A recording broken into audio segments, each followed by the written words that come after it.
तिथे असं वाटतं की नक्कीच आपल्याला अजितदादांना न्याय देता येईल, पण साधा FIR जर महाराष्ट्रात होत नसेल, घाटकोपरला जो काही 2019ला ॲक्सिडेंट झाला, त्या ॲक्सिडेंटमध्ये म्हणजे विमानाचाच ॲक्सिडेंट झाला होता, तिथं किरीट सोमय्या गेल्यानंतर FIR घेतला गेला. त्या FIR मध्ये आणि या FIR मध्ये काहीच फरक नाही, पण अजितदादांचा FIR या महाराष्ट्रामध्ये इथं असणाऱ्या पोलीस प्रशासन जर तिथं घेत नसेल तर मग ह्याला काय आपण म्हणणार? मग जे सत्तेत आहेत त्यांच्यात ताकद असेल तर थोडी ताकद लावून FIR तर होऊ द्या आणि दिल्लीत जाऊन काही लोकांशी, मोठ्या नेत्यांशी जाऊन जर पाठपुरावा केला तर नक्कीच त्याचा फायदा होईल. पण बघा, काल VSR कंपनीचा मालक म्हणजे VK सिंग हा CIDला भेटण्यासाठी आला होता. पोलिसांना भेटण्यासाठी आलेल्या माणसाबरोबर तुम्ही आसपास जर बघितलं तर बंदूकधारी सिक्युरिटी सुद्धा होती. 11-11:30 वाजता VK सिंग CID कार्यालयामध्ये आले असं आम्हाला कळलं. फार नाश्त्यापासून जेवणापर्यंत, आणि कदाचित आम्हाला असंही कळलं की संध्याकाळी अर्धा एक तास त्यांना टीव्हीवर क्रिकेटची मॅच सुद्धा तिथं दाखवली. त्याच्याच बरोबर येतानाचं फुटेज आपल्याकडे आहे, पण जाताना ते कुठल्या गाडीत गेले हे लोकांना कळलं नाही. मीडियाशी आणि तिथं असणाऱ्या कार्यकर्त्यांशी बोलल्यानंतर एवढंच कळलं की काळा बाजार करणारा हा जो VK सिंग आहे त्याला पोलिसांच्याच काळ्या गाडीमध्ये, काळ्या काचेच्या गाडीमध्ये बाहेर काढण्यात आलं. म्हणजे एवढी VIP ट्रीटमेंट तुम्ही एका क्रिमिनल इन्व्हेस्टिगेशन मध्ये असणाऱ्या प्रमुख जो कोणी क्रिमिनल या अंगाने आपण त्या व्यक्तीकडे बघत आहात त्याला जर तुम्ही VIP ट्रीटमेंट देत असाल तर हे म्हणजे फारच दुःख करणारं आहे. आज संध्याकाळी 4 वाजता मी CIDला जाणारे, माझ्याकडे जी काही कागदपत्र नवीन आलेले आहेत मी त्यांना ती देईलच.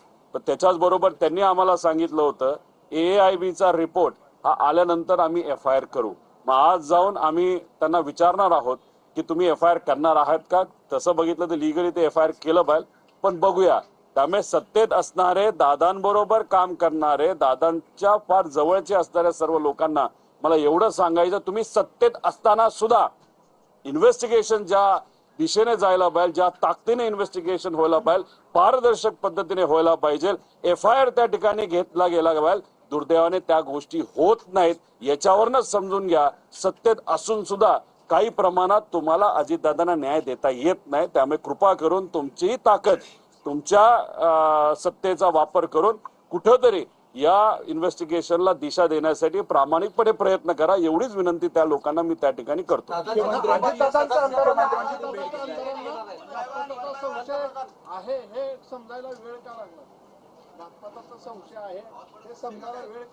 तो त्यांना विचारलं पाहिजे, त्यांना त्या ठिकाणी उशीर का लागला. आता ठीक आहे, आम्ही आमच्या लेवलवर तिथं लढतोय. आमचं फक्त एवढंच, जेवढा उशीर केला जाईल तेवढे कागदपत्र हे रंगवले जातील, हे आम्ही सुरुवातीपासून तिथं सांगतोय. म्हणूनच तुम्ही जर बघितलं तर महिना, आता 1.5 महिना होईल काही दिवसानंतर, तरी सुद्धा त्या VK सिंगला नाही तर त्याच्याकडे असणारे कागदपत्र अजून सुद्धा ताब्यात घेतले नाहीत. आणि मग त्या अनुषंगाने कुठेतरी हे इन्व्हेस्टिगेशन मॅनेज केलं जातंय, काही लोकांना वाचवलं जातंय असं आपल्याला म्हणावं लागेल. सुरुवातीपासून आम्ही म्हणतोय की ह्याच्या मागे काहीतरी कॉन्स्पिरसी आहे, पण कॉन्स्पिरसी आहे असं बोलून सुद्धा, बरेच पुरावे देऊन सुद्धा इन्व्हेस्टिगेशन काही योग्य दिशेने गेलं नाही. CBI कडे प्रस्ताव पाठवला असं म्हणतात. सुशांत सिंगच्या बाबतीत तिथे बिहारच्या मुख्यमंत्र्यांनी प्रस्ताव पाठवल्यानंतर 2 दिवसामध्ये प्रस्ताव हा CBIने स्वीकारला. आणि महाराष्ट्रातला मराठी नेता दुर्दैवी मृत्यू त्या ठिकाणी ऍक्सिडेंट मध्ये होऊन सुद्धा CBI कडे हा प्रस्ताव पाठवून सुद्धा 22 दिवस झाले तरी प्रस्ताव तिथं स्वीकारला जात नाही. हे का, हे प्रश्न लोकांना पडलेत, पण सत्तेत असणाऱ्या लोकांना सुद्धा हे पडले असावेत मला असं वाटतं. त्यामुळे कसा ज्या पद्धतीने पाठपुरावा करता येईल तो करावा, पण कृपा करून न्याय द्यावा एवढीच विनंती तिथं करतो. पोलिसांच्याच गाडीमधून नेण्यात आलं अशी माहिती कळते. त्यामुळे राजकीय दबाव आहे का CID वर सुद्धा असं तुम्हाला वाटतं? मी सुरुवातीपासून सांगतो VK सिंगला वाचवलं जातंय. आता याच्यामध्ये 2023ला एकनाथ शिंदे साहेबांचं विमान जे महाराष्ट्रातून म्हणजे मुंबईतून ते उडालं, बहारेनला गेलं, बहारेनवरनं मी इराण आणि इराकच्या काय गोष्टी सांगितल्या, तिथेही VK सिंगचंच विमान होतं. आणि ते एक फार मोठा गोंधळ त्या ठिकाणी तिथं झाला होता.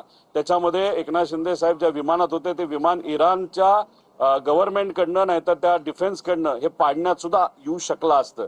मग आता मराठी नाही तर महाराष्ट्राचा एखाद्या VIP ला तशी परिस्थिती नाही तर त्या सिच्युएशन मध्ये टाकलं जात असेल तरी व्हीके सिंगला वाचवलं जातं आणि इथं दादांचा ऍक्सिडेंट त्याच्याच विमानात झाल्यानंतर बरेच पुरावे हे व्हीके सिंग नाही तर त्याच्या मागे असणारी जी काय कॉन्स्पिरसी हे देऊन सुद्धा व्हीके सिंगला जर वाचवलं जात असेल तर व्हीके सिंगच्या पाठीमागे खूप मोठा हात आहे हे सुरुवातीपासून आम्ही सांगत आहोत. अनेक मोठ्या नेत्यांची नाहीतर त्यांच्या जवळच्या व्यक्तींची विमानं व्हीके सिंग स्वतःच्या कंपनीच्या माध्यमातून उडवतो. बऱ्याच लोकांचा पैसा व्हीके सिंगच्या कंपनीमध्ये असला असल्यामुळे त्याचे पुरावे आम्ही दिले असल्यामुळे व्हीके सिंगला वाचवलं जातं. पण या चिरकुट माणसाला वाचवण्याच्या नादामध्ये अजितदादांचा जो काही घातपात नाही तर घात झाला नाही तर ऍक्सिडेंट झाला, अजितदादांना मात्र त्या ठिकाणी न्याय देता येत नाही. ही फार दुर्दैवी गोष्ट आहे. विमानं जी आहे ती ग्राउंड केली गेली पाहिजे अशी सुद्धा मागणी अजित पवार कुटुंबियांच्या वतीनं करण्यात आल्याचं कळतं. नाही केवळ 4 विमानं जी ग्राउंड करण्यात आलेली आहे तेवढ्यावर भागणार नाही, इतर विमानांचा वापर अजूनही महाराष्ट्रातील व्हीआयपी करतायत असं दिसून येतं. मी तीच भूमिका मांडतोय, जयली सुद्धा तीच भूमिका मांडली. त्याचं कारण असं आहे की दादांच्या बाबतीत जे घडलं ते दुसऱ्या नेत्यांच्या बाबतीत घडू नये. त्याच्याबरोबर दुर्दैवी गोष्ट एवढीच की आम्ही VSRच्या विरोधात लढतोय आणि तिथं सुनित्रा काकींचं जे काय ऑफिस आहे, जे कार्यालय, जे अधिकारी आहेत त्यांना एवढं कळत नाही की नाशिकला जाताना ज्या विमानातून त्या चालल्या होत्या ते सुद्धा VSRचंच होतं. त्यामुळे या बाबतीत कुठेतरी काळजी घेणं फार महत्वाचं आहे. जर लेअर जेटच्या बाबतीत नाही तर जे काही ऍक्सिडेंट झालेलं अजितदादांचं विमान असेल, 23ला झालेलं ऍक्सिडेंट असेल आणि याच्या आधी काही गोष्टी तिथं घडल्या होत्या, ह्याच्यामध्ये जर VSR हे इन्व्हॉल्ड असेल तर मग एका विमानाच्या बाबतीत जर काम चुकारपणा ते करत असतील तर मग दुसऱ्या विमानाच्या बाबतीत सुद्धा काम चुकारपणा करू शकतील. नाही तर मग असं कोणातरी सांगायचा प्रयत्न आहे का की अजितदादांच्याच विमानामध्ये काम चुकारपणा केला, तो माहिती होता, मग त्याच्या मागे काहीतरी एक कॉन्स्पिरसी होती, त्याच्या मागे घात करण्याचं कुठेतरी प्लॅनिंग झालं होतं म्हणून दादांच्या बाबतीतच ते विमान वापरलं गेलं. दुर्दैवाने दादांच्या बाबतीत तो ऍक्सिडेंट झाला. ही गोष्ट काही लोकांना माहिती असल्या